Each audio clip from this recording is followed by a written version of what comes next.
Si Magda, by hobby bong, ayer nos estaba teniendo un tiki a cero, se un detail, alto ya, estaba tiki slow ayer pasó agenda no por fin, pero hoy nos está full back, hobby gente está viniendo, y Bleach está filling up, ese man estaba incrível, estava com perfeito.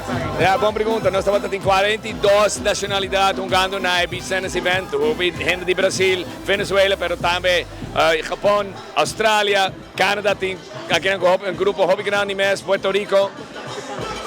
Então, hobby nacionalidade, então também está sendo hobby internacional aqui não. Quantos participantes tem em total agora? 1540. It's a new record, so sí, nós estamos orgulhosos. É sport e entertainment, então nós estamos jogando seu partido, cada dia tem outro torneio, que tem singles, mixed, team cup, e cada noite nós temos final aqui. Agora aqui nós temos main act, eigenlijk, doubles event, $95,000 prize money, então é pros, e não é jogo, então, aceita aí coisa, então hobby gente também para jogar, recreational, à noite, nós também gosta e pros não, para walk level mais alto de beach tennis, do mundo de beach tennis.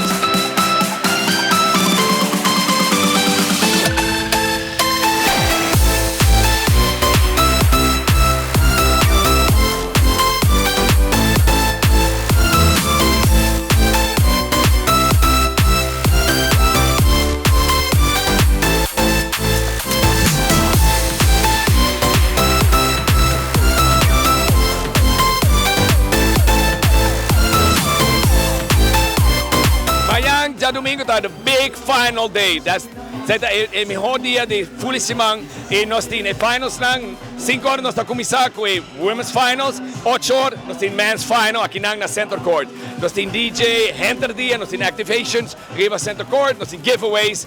Hobby Costa by Hasi. A noite, the famous beach party aqui na center court. Aí a passar nós estamos tendo 4,000 gente. DJ Jamie avisame, his best session ever. Foam Machine Turcos. Então, me quero invitar a tua gente, bingosa. Amanhã, nós vamos Los, na Center Court Bushiri.